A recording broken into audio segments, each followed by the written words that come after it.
नमस्कार दोस्तों, welcome to world affairs. मैं हूं प्रशांत धवन। नाउ 12 मार्च 2021 ये डेट रिकॉर्ड की जाएगी इतिहास में, क्योंकि इस दिन होगा पहला Quad summit. Quadrilateral security dialogue में जो 4 देश हैं, ऑस्ट्रेलिया, जापान, इंडिया और यूएसए, इनके लीडर्स वर्चुअली वीडियो कॉन्फ्रेंसिंग के जरिए पहली बार एक प्रॉपर समिट लेवल फोरम में डिस्कशन करेंगे।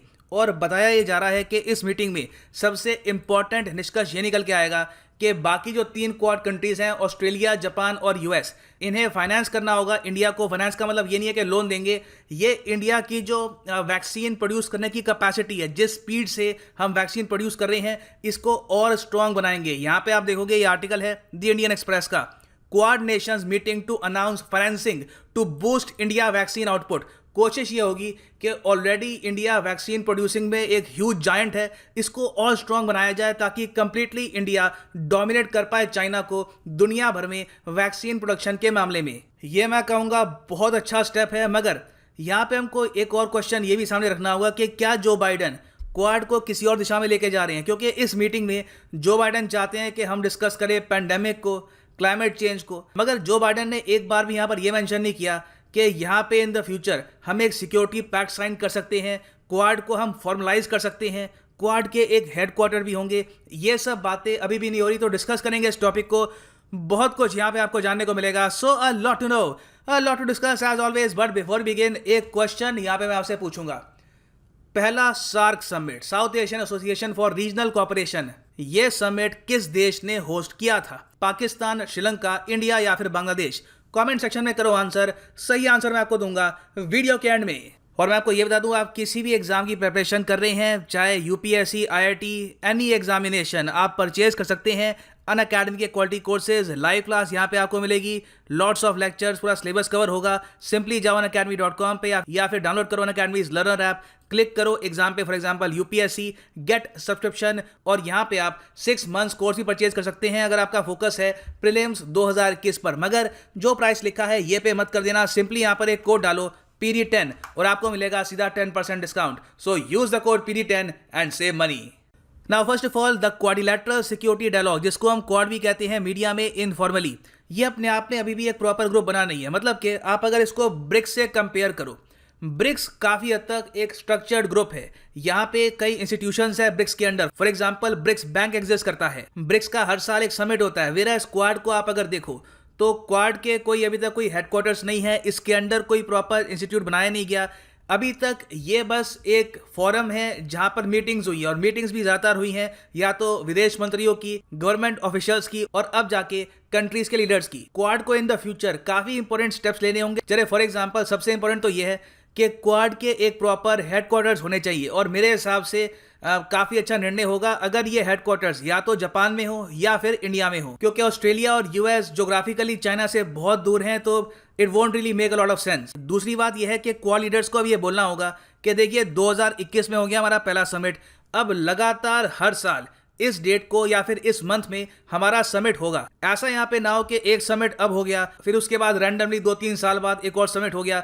इनको एक प्रॉपर स्ट्रक्चर्ड वे में, जिस तरीके से ब्रिक्स के समिट होते हैं हर साल, वैसे अपने समिट्स करने होंगे। और अपना खुद का एक चार्टर भी डिक्लेयर करना होगा। उसमें लिख सकते हैं इंडो पैसिफिक में ओपन ट्रेड होना चाहिए, ओपन मूवमेंट होनी चाहिए, कोई कंट्री किसी सी पर दावा नहीं कर सकता। तो ये सब स्टेप्स अभी लेने इंपॉर्टेंट है। इसलिए क्वाड अभी भी मैं कहूंगा काफी अपनी इन्फेंट स्टेज पे है, मगर क्वाड में पोटेंशियल बहुत ज्यादा है। और ये पोटेंशियल सबसे ज्यादा रिकॉग्नाइज करता है चाइना। चाइना ओपनली अपने मीडिया के थ्रू और इवन अपने गवर्नमेंट ऑफिशियल्स और मिनिस्टर्स के थ्रू कह चुका है कि क्वाड एक फ्यूचर एशियन नेटो है। बहुत ही जल्द यूएस, ऑस्ट्रेलिया, जापान और इंडिया ये साइन कर लेंगे एक डिफेंस पैक्ट। डिफेंस पैक्ट के अंदर क्या होगा कि एक देश पे अटैक मतलब सब कंट्रीज पे अटैक। और ये मेरी स्टेटमेंट नहीं है, यहाँ पे आप देखोगे वॉशिंगटन टाइम्स ने रिपोर्ट किया था कि डोनाल्ड ट्रंप काफी हद तक सीरियस थे। अगर ट्रंप को सेकंड टर्म मिल जाती तो पॉसिबिलिटी काफी हाई थी कि क्वाड एक प्रॉपर एशियन नेटो बन जाता। और चाइना भी इस बात को लेकर बहुत नर्वस था। इसलिए अक्टूबर 2020 में चाइना के जो विदेश मंत्री हैं वैंग यी, इन्होंने ये स्टेटमेंट दी थी। यहाँ पे आप देखोगे द हिंदू का आर्टिकल है, China's foreign minister says US using Quad to build Indo-Pacific NATO. So even though Quad अभी भी फॉर्मलाइज हुआ नहीं है, मगर इसका पोटेंशियल देखते हुए भी चाइना काफी नर्वस है। और ना सिर्फ नर्वस, यहाँ पे मैं चाइना की तारीफ भी करना चाहूंगा। ये लोग अर्ली स्टेप्स लेते हैं। ये ऐसा नहीं है कि फॉरेन पॉलिसी में वेट करते हैं कि जब कुछ बिल्कुल आपके सामने आ जाए तब आप रिस्पॉन्ड करो। आप देखोगे चाइना की पॉलिसी बहुत प्रोएक्टिव होती है। जैसे ही क्वाड धीरे धीरे अब अपने समिट्स डिक्लेयर कर रहा है, इनकी और ज़रा मीटिंग्स हो रही हैं, चाइना ने इमीडिएटली एक बहुत बड़ी अनाउंसमेंट करी कि ये अपना जो डिफेंस बजट है ये अब ले जाएंगे $200 बिलियन के भी पार। हाल ही में चाइना ने एक मैसिव हाइक दी है अपने डिफेंस बजट को 6.8% की। और इतना ही नहीं है, चाइना ने डिप्लोमेटिक स्टेप्स भी उठाए हैं रशिया के साथ अपनी एक खुद की अलायंस फॉर्म करने में। रशिया में आप अगर देखो तो पिछले आई थिंक 2 साल से लगातार एक डिस्कशन चल रहा है कि बहुत ही जल्द रशिया और चाइना डिक्लेयर कर सकते हैं अपनी मिलिट्री अलायंस। यहां पे आप देखोगे द मॉस्को टाइम्स का आर्टिकल है दिसंबर 2020 का, is Putin really considering military alliance with China. और मैं आपको यह बता दूं, क्वाड के एशियन नेटो बनने से पहले ही रशिया और चाइना डिक्लेयर कर देंगे अपनी मिलिट्री अलायंस कि रशिया पे अटैक मतलब चाइना पे अटैक और चाइना पे अटैक मतलब कि रशिया पे अटैक। तो ये सिनेरियो मेरे हिसाब से अभी भी काफ़ी दूर है। जो बाइडन मुझे लगता नहीं है कि अपने टेन्योर में क्वाड को बनाएंगे एक एशियन नेटो। इनका जो व्यू पॉइंट है क्वाड को लेकर ये काफ़ी डिफरेंट है। ये चाहते हैं कि क्वाड अभी के लिए बन जाए एक मल्टी सेक्टोरल फोरम जहाँ पे हम क्लाइमेट चेंज, पैंडेमिक ये सब डिस्कस करें।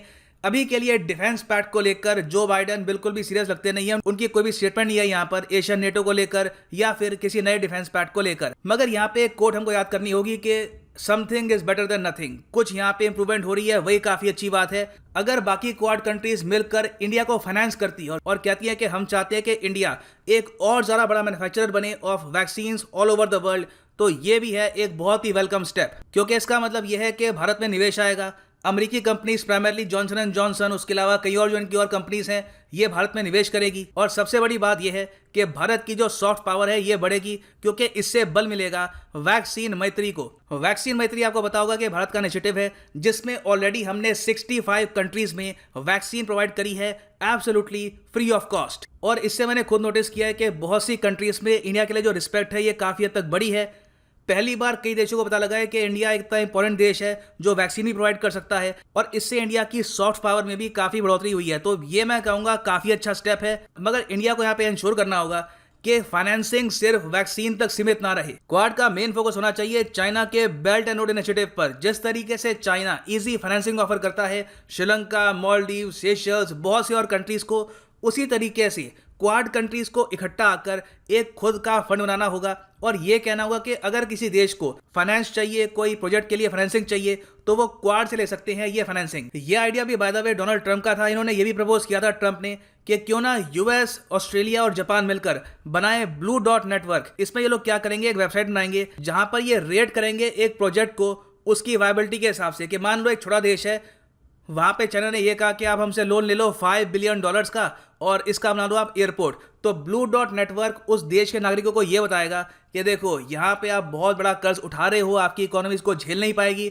और जो एयरपोर्ट यहाँ पे बनाया जा रहा है लगता नहीं है कि इससे आपके कंट्री को ज़्यादा रिटर्न भी आएगा। तो चाइना के डेट ट्रैप पे मत फंसो, और हो सके तो यहाँ पे प्रोटेस्ट भी करो। ऑफ कोर्स ये मैं बहुत ही डायरेक्ट लैंग्वेज में बोल रहा हूँ। यहाँ पर बेसिकली क्रिटिसाइज किया जाएगा ऐसा कोई प्रोजेक्ट जहाँ पर चाइना किसी देश को डेट ट्रैप में फंसाने की कोशिश कर रहा है। तो ये आइडिया था डोनाल्ड ट्रंप का, मगर जो बाइडन ने अभी तक इस पर कोई काम किया नहीं है। तो लॉन्ग टर्म में मैं यही कहूंगा यहाँ पर कि जो बाइडन का रियल टेस्ट यहाँ पर यही होगा कि क्या एशिया और प्राइमरली साउथ ईस्ट एशिया में ये निवेश करने को तैयार है, ये फाइनेंस करने को तैयार है। और सबसे बड़ी बात, अगर भविष्य में चाइना और रशिया घोषित करते हैं एक मिलिट्री अलायंस, तो उसके रिस्पॉन्स में क्या क्वाड कंट्रीज भी एक मिलिट्री पैक्ट साइन करेगी या नहीं, ये देखना होगा। वापस आते हैं अपने क्वेश्चन पे कि सबसे पहला सार्क समिट किस देश ने होस्ट किया था। तो सही उत्तर यहाँ पे है ऑप्शन डी, बांग्लादेश ने। The first ever SAARC summit was hosted in 1985 by the country of Bangladesh. तो ये है एंड इस वीडियो का। Thank you for listening and as always God bless you all.